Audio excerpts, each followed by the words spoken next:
Dahil mayaman tayo ngayon, magluluto ako ng manok.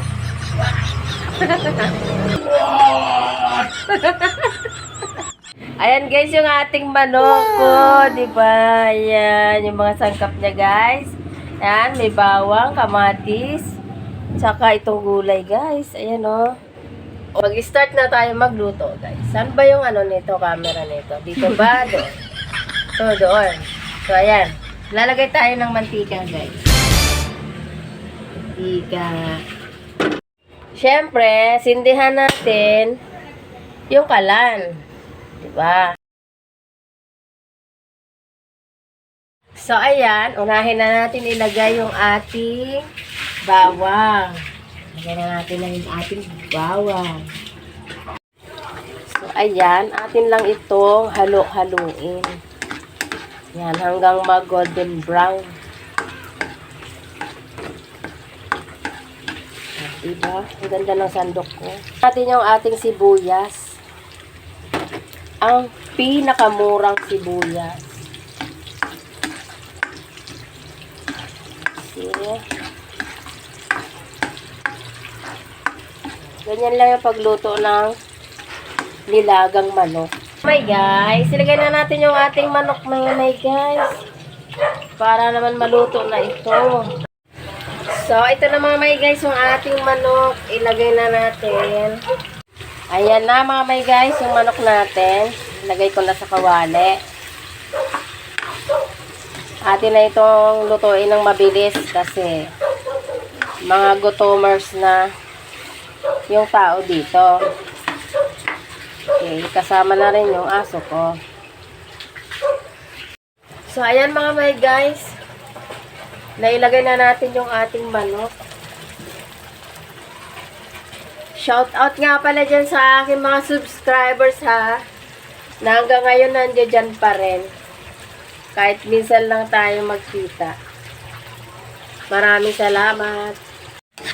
You say slow down. I don't like to move too fast. It drowns the truth. So, ayan guys. Maglalagay tayo ng patis dito sa ating niluluto, mga my guys. So, tansya-tansya na lang. Bahala na kayo kung gaano karami. Ayan. Excited na talaga ako dito sa aking chicken. Ayan, my guys. Ngayon, maglalagay tayo ng luya at saka turmeric. So, ayan. Kasi yan yung magpapatanggal ng lansa ng manok. Ito siya nahalo kanina sa paggisa. I forgotten and everything. Ngayon guys, may masangkap na yung ating manok. So, nagisa na natin, namekos-mekos na natin. Lagyan na natin siya ng tubig. Okay na my guys. Para sa sabaw. So, ayan guys. Bahala na kayo guys kung gaano karaming tubig ang ilalagay nyo.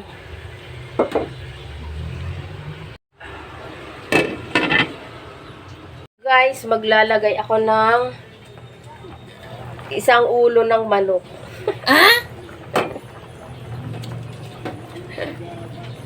Ulo ng manok. Okay, now cube.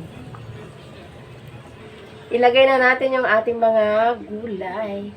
So, meron tayo dito sayote at carrot.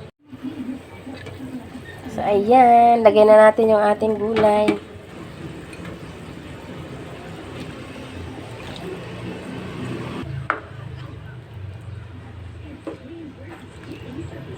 So, ayan guys. Ang ganda na ng kulay. So, antayin lang natin lumambot yung ating sayote at carrot. Okay, takpan muli. Okay, ngayon guys, ilagay natin yung ating kamatis at yung ating peppercorn. So, ayan yung ating nilagang manok.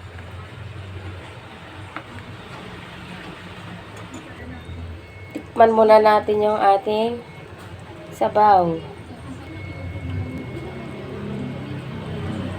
Next, ilalagay natin yung ating pechay.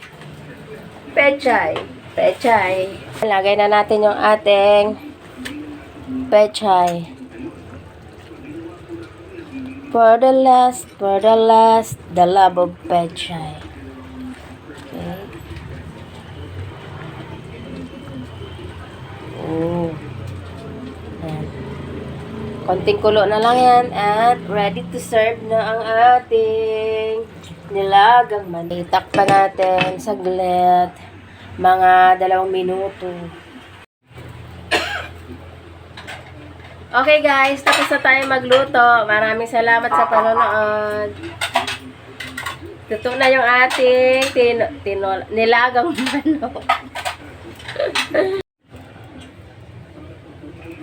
Ayan po, luto na. Thank you so much. Let's eat.